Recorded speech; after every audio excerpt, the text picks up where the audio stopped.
Okay, hello one and all, great and glorious Nick Dutch here yet again. A very auspicious day for me and my career here on YouTube, because finally got 100 subscribers. So to everyone out there who's decided to take time to watch my videos, listen to my message, I'd just like to say thank you very much. It makes me feel proud that there are people out there who not only have an interest in the supernatural, but are also interested in a more rational, objective way of looking at the world. I'm glad that, to the most part, the comments on my videos have been intelligent and well-reasoned, and also there's been very little infighting amongst the various people who've viewed and posted. So either I'm doing something right, or there's I'm attracting the right crowd, or I'm putting over the right message, or this stuff really warms my heart. I'm very grateful and honored and rather humbled to have loyal subscribers who are of this caliber and of this type, and are willing to learn, think, grow along the lines that I'm promoting, which is brilliant. Okay. Just a little bit more about myself. Recently, last weekend, I was the party entertainer at a relatively local event. I was hired to be the professional tarot reader, and it was quite terrifying. I mean, not because anything unpleasant happened. It's just my readings were accurate, and every time I get accurate readings, which is quite a lot, and people feed it back to me, it is actually quite frightening. Not everyone realizes this.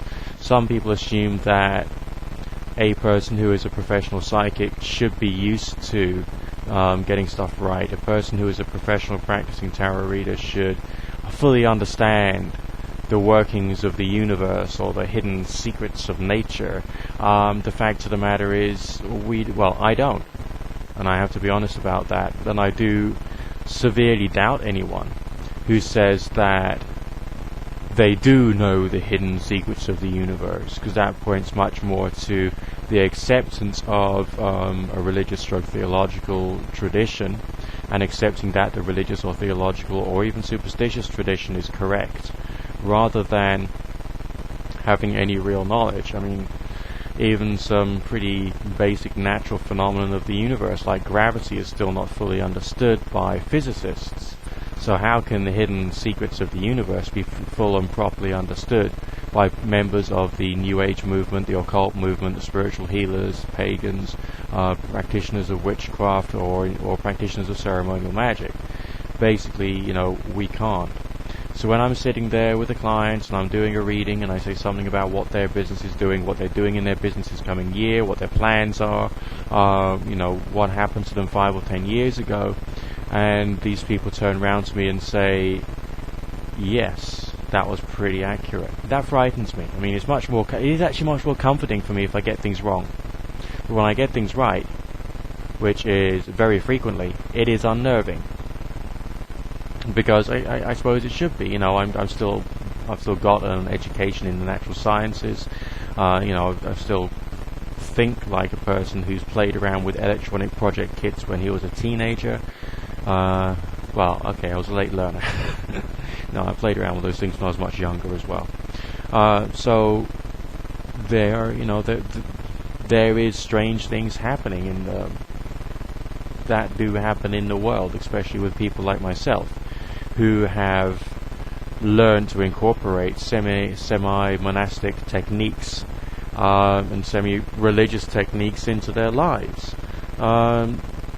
This weird stuff is real. To what extent or what degree this is real and or reliable, we still cannot say properly.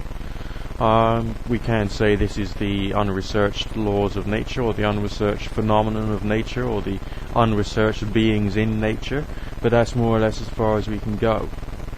Everything else is essentially theology, religion, superstition, and beliefs.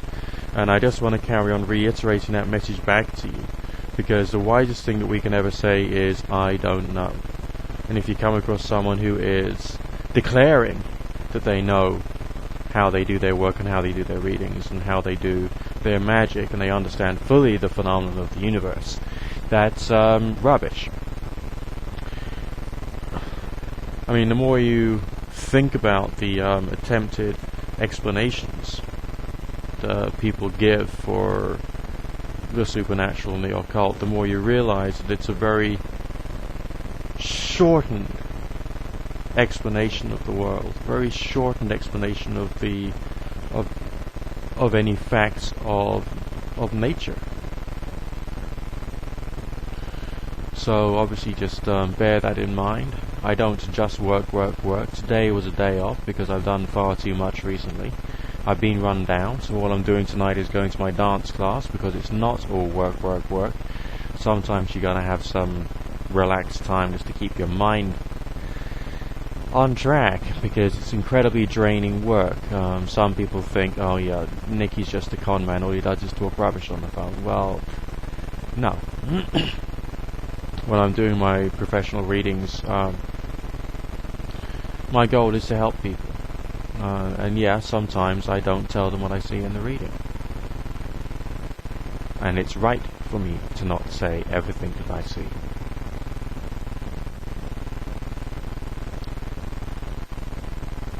And that makes me feel bad. But on the other hand, I'm doing this for the client's best good.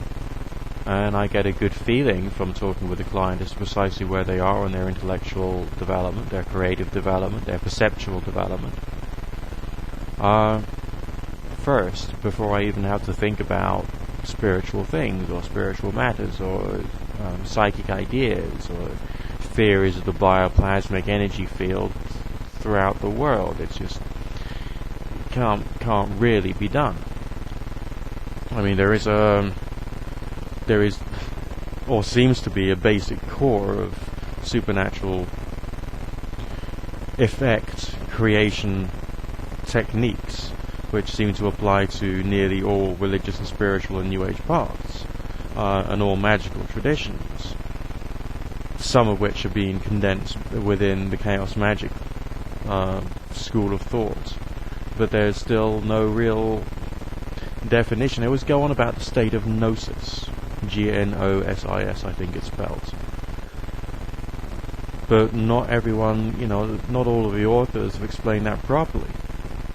I mean, I tend to go I tend to feel happier with Crowley's definition, which was inflame thyself with prayer, which is essentially to enter into that altered state of consciousness which is accepted within the Western world, being prayer, and doing so with greater energy and greater vitality, which is why in a previous video I demonstrated how I use a certain prayer from the Lesser Key of Solomon.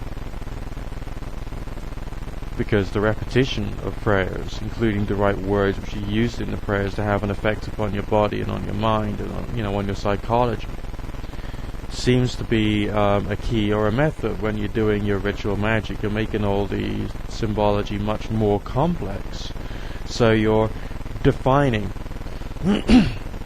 much better and much more reliably what's actually what you're trying to achieve.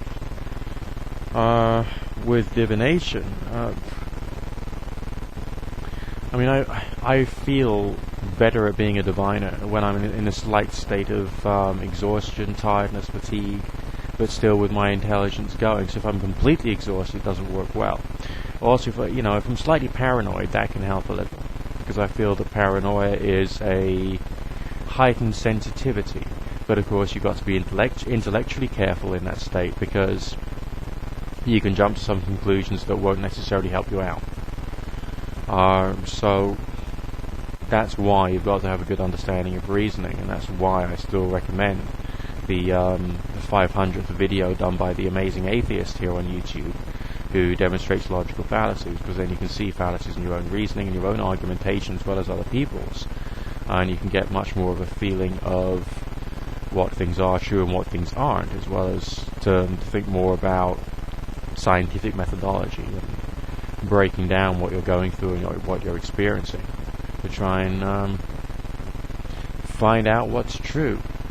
Alright, well, good fortune, God bless, keep free, look after yourself, we'll speak again soon, yeah?